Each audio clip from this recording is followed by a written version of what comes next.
Okay, ഇന്നത്തെ ക്ലാസ്സിൽ നമ്മൾ പഠിക്കാൻ പോകുന്നത് ഫിസിക്സിലെ പ്രസിദ്ധമായിട്ടുള്ളൊരു നിയമമാണ് law of conservation of momentum. Law of conservation of momentum അല്ലെങ്കിൽ ആക്ക സംരക്ഷണ നിയമം. അപ്പൊ ഇത് സത്യത്തിൽ ഫിസിക്സിന്റെ പഠന രീതി കൂടിയും മനസ്സിലാക്കാൻ കഴിയുന്ന ഒരു ഭാഗമാണ് ഇത്. എന്താ അത്? ഫിസിക്സിൽ സാധാരണ ഒരു വിഷയം അതിന് മാത്തമാറ്റിക്കലായിട്ട് ഗണിതപരമായിട്ടുള്ള പ്രൂഫ്, അതുമാതിരി തന്നെ എക്സ്പെരിമെന്റൽ പരീക്ഷണം ചെയ്ത് തെളിയിക്കുക, ഇത് രണ്ടും ആയാലാണ് ഫിസിക്സിൽ അതൊരു നിയമമായിട്ട് അംഗീകരിക്കപ്പെടും.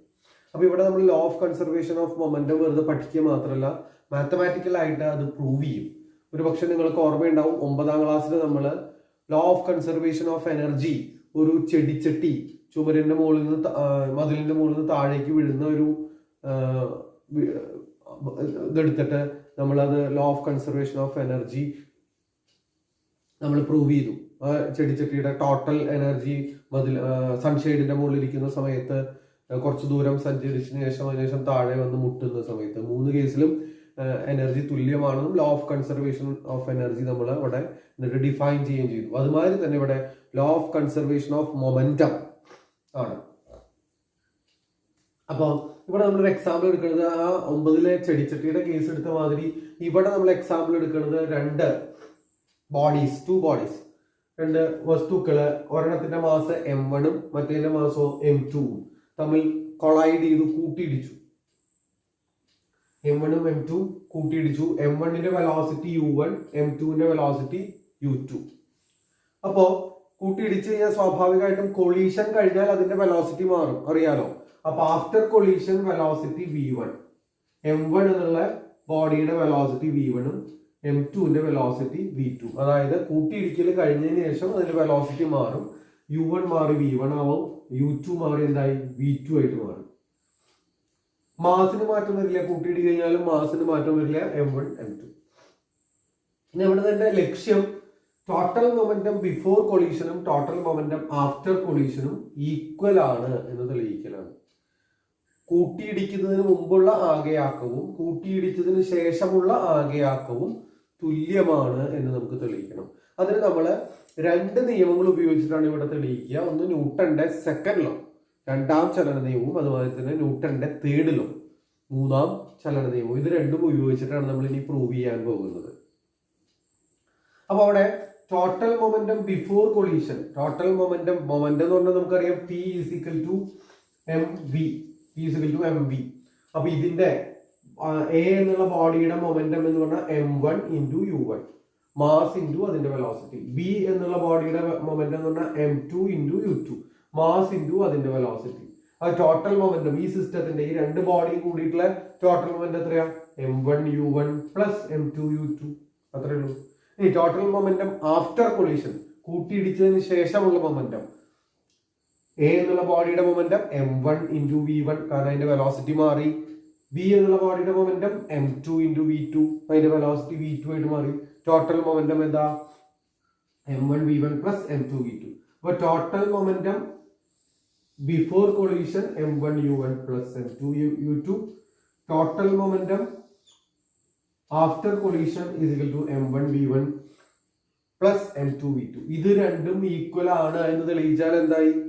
ടോട്ടൽ മൊമെന്റം ബിഫോർ കൊളീഷനും ആഫ്റ്റർ കൊളീഷനും ഈക്വൽ ആണ് എന്നായി. അപ്പൊ ഇതിലേക്കാണ് നമ്മൾ പോകുന്നത്. അപ്പോൾ നമുക്ക് ആ ടെക്സ്റ്റിൽ പറഞ്ഞ രീതിയിൽ തന്നെ പോകാം. Bulletins. What is the initial momentum of A? Initial momentum of A, initial momentum of A. എയുടെ ഇനീഷ്യൽ മൊമെന്റം എന്ന് പറഞ്ഞാൽ ഇനീഷ്യൽ വെലോസിറ്റി u1 ആണ്. അപ്പൊ ഇത് വരും m1 u1. ഇനി final momentum, final momentum of A. Final momentum എന്ന് പറഞ്ഞാൽ ആഫ്റ്റർ കൊളീഷൻ, കൊളീഷൻ കഴിഞ്ഞപ്പോ വെലോസിറ്റി എന്തായിട്ട് മാറി? m1 v1 ആയിട്ട് മാറി. അപ്പോ ഫൈനൽ മൊമെന്റം m1 v1. ഇനി change in momentum, change in momentum എന്ത് വരും? Final momentum minus initial momentum, അതാണ് ചേഞ്ച് ഇൻ മൊമെന്റം. അതാണ് അടുത്ത ചോദ്യം. What is the change in rate of change of momentum? rate of change of momentum is equal to m1 v1 by minus m1 u1 by t. ആ ചേഞ്ചിന് എടുത്ത സമയം കൊണ്ട് വിളിച്ചാൽ എന്തായി? Rate of change of moment ആയി. അപ്പൊ rate of change of momentum of a is equal to m1 v1 minus m1 u1 divided by t. ഇതുമാതിരി തന്നെ അപ്പോ ഇതിനുണ്ടായ rate of change of moment ആണ് എ എന്നുള്ള ബോഡിക്ക് ഉണ്ടായ rate of change of momentum. ഇനി ഇതുമാതിരി തന്നെ നമുക്ക് എന്ത് കണ്ടെത്താൻ പറ്റും? ബിയുടെ rate of change of momentum കണ്ടെത്താൻ പറ്റും. Rate of change of momentum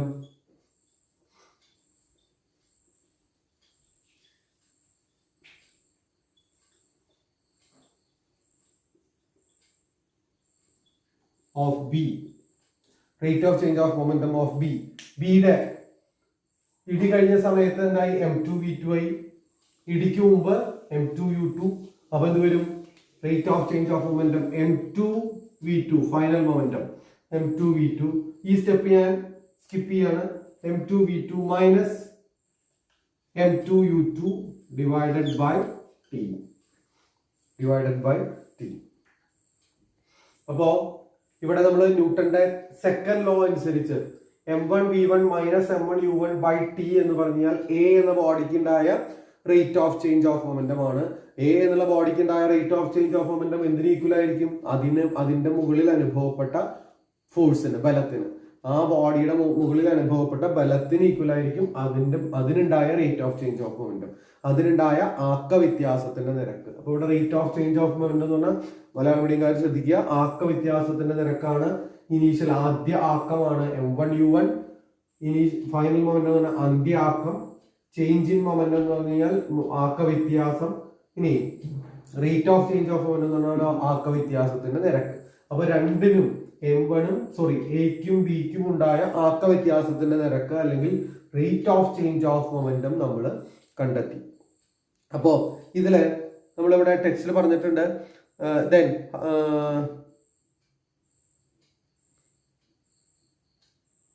force exerted by B on A. Force exerted by B on A എന്ന് പറഞ്ഞാൽ എയുടെ മുകളിൽ അനുഭവപ്പെട്ട ബലം, അതാണ് കാണേണ്ടത്. Force exerted by B on A, അതിനെ നമ്മൾ എങ്ങനെ കാണിക്കുക? F A B. ആ ഒരു രീതിയാണ് നോട്ട് ചെയ്തിരുന്നത്. F A B is equal to F A B. F A B എന്ന് എഴുതി കഴിഞ്ഞാൽ force exerted by B on A. B എന്ന ബോഡി എയുടെ മുകളിൽ ഉപയോഗിച്ച ബലം അത് കണ്ടെത്തണമെന്നുണ്ടെങ്കിൽ എന്ത് വേണം? അത് കണ്ടെത്തണം എന്നുണ്ടെങ്കിൽ എക്കുണ്ടായ rate of change of momentum കാണണം. എക്കുണ്ടായ rate of change of momentum നമ്മൾ കണ്ടിട്ടുണ്ട് m1 v1 minus m1 u1 by T. അപ്പോ ഇതിനെ നമുക്ക് എന്ത് വിളിക്കാം? m1 v1 minus m1 u1 by T. എക്കുണ്ടായ ആക്ക വ്യത്യാസത്തിന്റെ നിരക്കാണ്. ഇത് എന്തിനോട് തുല്യമായിരിക്കും? എയുടെ മുകളിൽ അനുഭവപ്പെട്ട ബലത്തിനോട് തുല്യമായിരിക്കും. എയുടെ മുകളിൽ അനുഭവപ്പെട്ട ബലത്തിനെ എങ്ങനെയാ ടെക്സ്റ്റിൽ കാണിച്ചത്? F A B. ഇനി ബിയുടെ മുകളിൽ അനുഭവപ്പെട്ട ബലത്തിനെ എങ്ങനെ കാണിക്കും? Force exerted by A on B is equal to F B A. അത് ഇങ്ങനെയാണ് ഒരു സൂചിപ്പിച്ചേക്കണം, അത്രേ ഉള്ളൂ. അപ്പൊ ഓർഡർ ഓർക്കണം എന്നർത്ഥം. ആദ്യം എഴുതുന്ന ബോഡി അതിന്റെ മുകളിലത്തെ ബലമാണ്. അപ്പൊ ബിയുടെ മുകളിലുള്ള ബലമാണ് കാണുന്നത്. ബിയുടെ മുകളിലുള്ള ബലം കാണുന്നത് വെച്ച് കഴിഞ്ഞാൽ ബിക്ക് ഉണ്ടായ rate of change of momentum. ബിക്ക് ഉണ്ടായ റേറ്റ് ഓഫ് ചേഞ്ച് പറഞ്ഞാൽ m2v2 minus m2u2 by T. അപ്പൊ നമ്മളിപ്പോ സെക്കൻഡ് ലോ അനുസരിച്ച് എയുടെ മുകളിൽ ഉണ്ടായ എക്ക് അനുഭവപ്പെട്ട ബലവും ബിയുടെ മുകളിൽ എക്സേർട്ട് ചെയ്ത ഫോഴ്സും നമ്മൾ കണ്ടെത്തി സെക്കൻഡ് ലോ അനുസരിച്ച്. അപ്പൊ ഞാൻ ആദ്യമേ പറഞ്ഞിരുന്നു രണ്ട് നിയമവും ഉപയോഗിച്ചിട്ടാണ് നമ്മളിത് പ്രൂവ് ചെയ്യാറ്. എന്താ രണ്ട് നിയമവും ഉപയോഗിച്ചിട്ട് ഇനി അടുത്ത തേർഡ് ലോ അനുസരിച്ച് എന്താ? F A B is equal to negative F B A. ഇവർ രണ്ടു തമ്മിൽ കൊളൈഡ് ചെയ്താൽ, ഇവർ രണ്ടുപേരും കൂട്ടിയടിച്ചു കഴിഞ്ഞാൽ എയുടെ മുകളിൽ അനുഭവപ്പെട്ട ബലവും ബിയുടെ എത്ര ബലമാണോ ഫോഴ്സ് അപ്ലൈ ചെയ്തത് അത്രയും ഫോഴ്സ് ഇവിടെ ബി അപ്ലൈ ചെയ്യും. അപ്പൊ ഇത് രണ്ടും ഇങ്ങനെ ഇരിക്കും, ഈക്വൽ ആൻഡ് ഓപ്പോസിറ്റ് ആയിരിക്കും, തുല്യവും വിപരീതവുമായിരിക്കും. പരസ്പരം ഇടിക്കുമ്പോൾ ഒരാൾ ബലം പ്രയോഗിച്ചാൽ മറ്റാളും തിരിച്ച് ഈക്വൽ ഫോഴ്സ് അപ്ലൈ ചെയ്യും. അപ്പൊ തേർഡ് ലോ അനുസരിച്ച് F A B is equal to minus F B. എന്താ മൈനസ് വരാൻ കാരണം? തുല്യവും വിപരീതവും, അതിന്റെ ഡയറക്ഷൻ വ്യത്യസ്തമായിരിക്കും, ഓപ്പോസിറ്റ് ആയിരിക്കും. അതിനാലാണ് എന്ത് വന്നത്? നെഗറ്റീവ് സൈൻ വന്നത്. അപ്പൊ നമ്മൾ ഇത് രണ്ടും കണ്ടിട്ട് നമുക്ക് എങ്ങനെ എഴുതാം? ഞാൻ ഈ ഭാഗം ഒന്ന് മായ്ക്കുകയാണ്.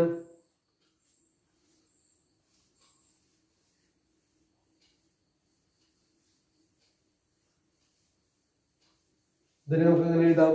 ഇത് രണ്ടും ഈക്വൽ ആൻഡ് ഓപ്പോസിറ്റ് ആണ്. അപ്പോ എങ്ങനെ എഴുതാം? m1v1 minus m1u1 by t is equal to m2v2 minus m2u2 by t. Negative വേണം. Negative of negative. നല്ല ശരിയുള്ളൂ. ഇനി അപ്പൊ അങ്ങനെ വരുമ്പോൾ ഈ ടിയും പോവും. രണ്ട് ഇതിലും ടി ഉണ്ട്. ടിയും പോവും. അപ്പൊ എന്ത് കിട്ടി? Is equal to m1v1 minus m1u1 is equal to negative of m2v2 minus m2u2. ഞാൻ നെഗറ്റീവ് ഉള്ളിലേക്ക് എടുക്കാൻ പോവാണ്. അപ്പൊ എന്ത് വന്നു?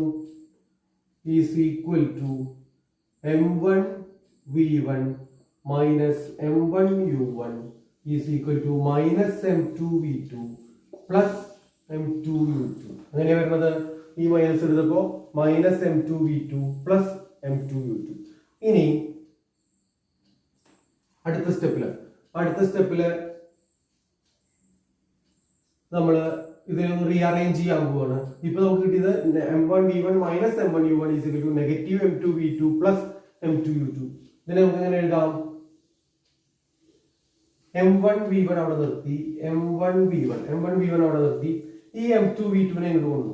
ഈ m2v2 ഇങ്ങോട്ട് കൊണ്ടുവന്നാൽ എന്ത് വരും? പ്ലസ് ആയിട്ട്. ഇവിടെ നെഗറ്റീവ് ആണ്, എന്തായിട്ട് മാറും? പ്ലസ് ആയിട്ട് മാറും. Plus m2v2.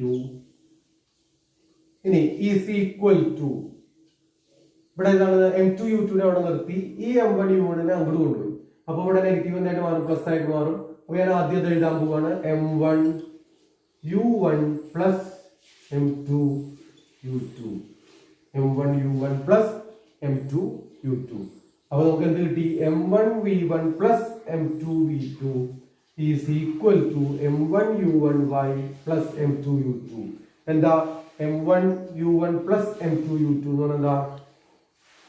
Total momentum before collision. ഇനി m1v1 പ്ലസ് m2v2 എന്ന് പറഞ്ഞാലോ ടോട്ടൽ മൊമെന്റം ആഫ്റ്റർ കൊളീഷൻ. ഇത് രണ്ടും ഇപ്പൊ എന്താണ്? ഈക്വൽ ആണ്. കാരണം എന്താ? m1u1 plus m2u2 is equal to m1v1 plus m2v2 എന്ന് പറഞ്ഞാൽ total momentum before collision is equal to total momentum after collision. കൂട്ടിയിടിക്കുന്നതിന് മുമ്പുള്ള ആക്കവും കൂട്ടിയിടിച്ചതിന് ശേഷമുള്ള ആക്കവും തുല്യമാണ് എന്ന് നമ്മൾ മാത്തമാറ്റിക്കലായിട്ട് ഗണിതപരമായിട്ട് തെളിയിച്ചു. നമ്മുടെ ലോ ഓഫ് കൺസർവേഷൻ എനർജിയിലും അതെ. ആ ചെടിച്ചട്ടി ഏറ്റവും മുകളിൽ ഇരിക്കുന്ന സമയത്തുള്ള ടോട്ടൽ എനർജിയും കുറച്ചു ദൂരം വീണതിന് ശേഷമുള്ള ടോട്ടൽ എനർജിയും താഴെ വന്ന് വീഴുന്ന സമയത്തുള്ള ടോട്ടൽ എനർജിയും ഈക്വൽ ആണെന്ന് തെളിയിക്കുകയാണ് ചെയ്തത്. അത് ഓർമ്മയുള്ളവർക്ക് ഇത് പെട്ടെന്ന് മനസ്സിലാവും. അപ്പൊ ഇത് മനസ്സിലാക്കി കഴിഞ്ഞാൽ ഈ u1 v1 ഒന്നും കണ്ട് പേടിക്കേണ്ട കാര്യമില്ല. കൃത്യമായിട്ട് മനസ്സിലാക്കി കഴിഞ്ഞാൽ നമുക്കത് എഴുതാൻ പറ്റും. ഇത് വർക്കൗട്ട് ചെയ്ത് പഠിക്കണം. വീഡിയോ 1-2 പ്രാവശ്യം കാണുക. എന്നിട്ട് ടെക്സ്റ്റ് വെച്ച് ചെയ്ത് പഠിക്കണം. കാരണം ഇത്തരത്തിൽ മാത്തമാറ്റിക്കൽ ആയിട്ടുള്ള പ്രൂഫ് ഉണ്ടാക്കുന്നതിന്റെ ഒരു ഹാബിറ്റ് ഉണ്ടാകണം. അതിന്റെ ആദ്യത്തെ സ്റ്റെപ്പായിട്ടാണ് ഈ നമ്മുടെ കഴിഞ്ഞ 9 പഠിച്ചതും അതുമാതിരി തന്നെ ഇവിടെ പഠിച്ചതും. ഇനി ഇതിന്റെ അടിസ്ഥാനത്തിൽ നമ്മൾ law of conservation of moment അവിടെ ഡിഫൈൻ ചെയ്തിട്ടുണ്ട്. എന്താ? In the absence of external force the total momentum of a system is a constant. എന്താണ്? In the absence of external force, ഒരു ബാഹ്യബലത്തിന്റെ അഭാവത്തില് എന്താ? ടോട്ടൽ മൊമെന്റം ആകെ ആക്കം എപ്പോഴും എങ്ങനെയായിരിക്കും?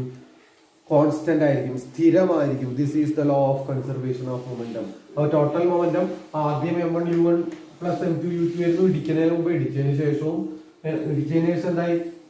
m1v1 പ്ലസ് m2v2 ആയി. പക്ഷെ അത് രണ്ടും ഈക്വൽ ആണ്. അപ്പോ ടോട്ടൽ മൊമെന്റം എപ്പോഴും എങ്ങനെയായിരിക്കും? കോൺസ്റ്റന്റ് ആയിരിക്കും. പക്ഷെ അവിടെ കണ്ടീഷൻ ഉണ്ട്. എന്താ? The absence of an external force. അവിടെ എന്തുണ്ടാവാൻ പാടില്ല? ബാഹ്യബലം അനുഭവപ്പെടാൻ പാടില്ല. ബാഹ്യബലം എപ്പോഴാണ് അനുഭവപ്പെടുക? ബാഹ്യബലം അനുഭവപ്പെടുന്ന ആ രണ്ട് ബോഡി,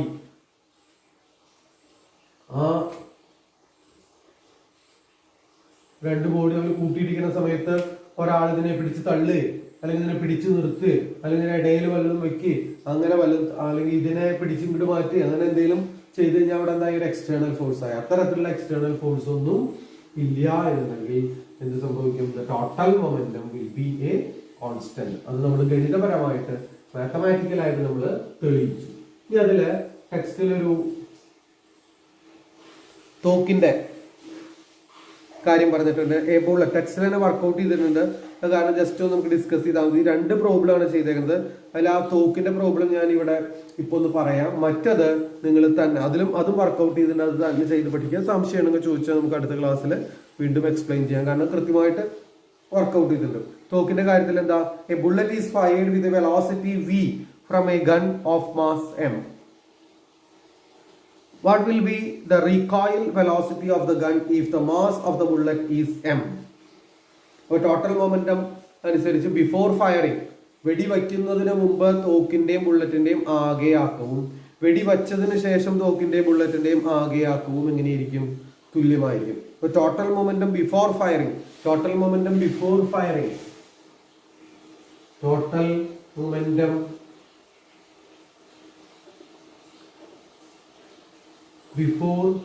ഫയറിംഗ് തോക്ക് സ്റ്റേഷനറി അനങ്ങാണ്ടിരിക്കുക, ബുള്ളറ്റും അനങ്ങാണ്ടിരിക്കുമ്പോൾ വെലോസിറ്റി 0 ആണ്, പ്രവേഗം 0 ആണ്. സ്വാഭാവികമായിട്ടും രണ്ടുപേരുടെയും ആക്കവും 0 ആയിരിക്കും. അപ്പോൾ ആകെയാക്കം അല്ലെങ്കിൽ ടോട്ടൽ മൊമെന്റം എത്രയായിരിക്കും? 0 ആയിരിക്കും. ഇനി ടോട്ടൽ മൊമെന്റം ആഫ്റ്റർ ഫയറിംഗ്.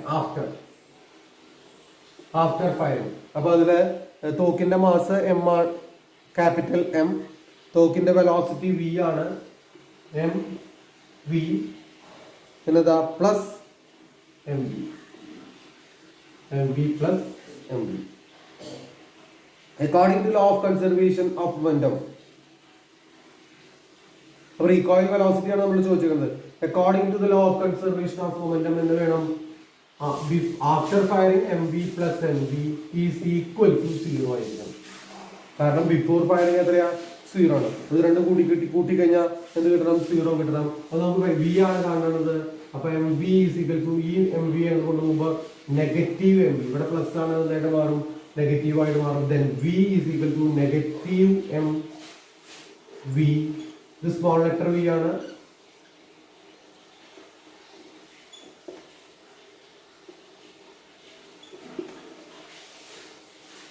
തോക്കിന്റെ ബുള്ളറ്റിന്റെ വെലോസിറ്റി സ്മോൾ ലെറ്റർ v, തോക്കിന്റെ വെലോസിറ്റി ക്യാപിറ്റൽ V. അങ്ങനെയാണ് ടെക്സ്റ്റ് കൊടുത്തിരുന്നത്. അതേ രീതിയിൽ തന്നെ നമുക്ക് കൺഫ്യൂഷൻ വരേണ്ടത് സ്മോൾ ലെറ്റർ v ആണ്. പിന്നെ capital V is negative mv divided by capital M. അപ്പൊ ഇവിടെ നെഗറ്റീവ് സൈൻ വന്നു. അതാണ് നമുക്ക് മനസ്സിലാക്കേണ്ടത്. നെഗറ്റീവ് സൈൻ അവിടെ എന്താ കാണിക്കുന്നത്? v velocity of the gun. തോക്കിന്റെ വെലോസിറ്റി, തോക്കിന്റെ പ്രവേഗം എങ്ങനെയായിരിക്കും?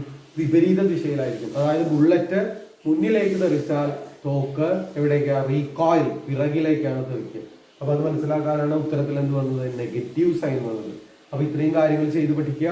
ആ പ്രോബ്ലം, അടുത്ത ബുള്ളറ്റിനായിട്ട് കൊടുത്തേക്കുന്ന പ്രോബ്ലം നിങ്ങൾ ചെയ്ത് പഠിക്കണം, നോക്കുക, മനസ്സിലാക്കുക. ഓക്കെ.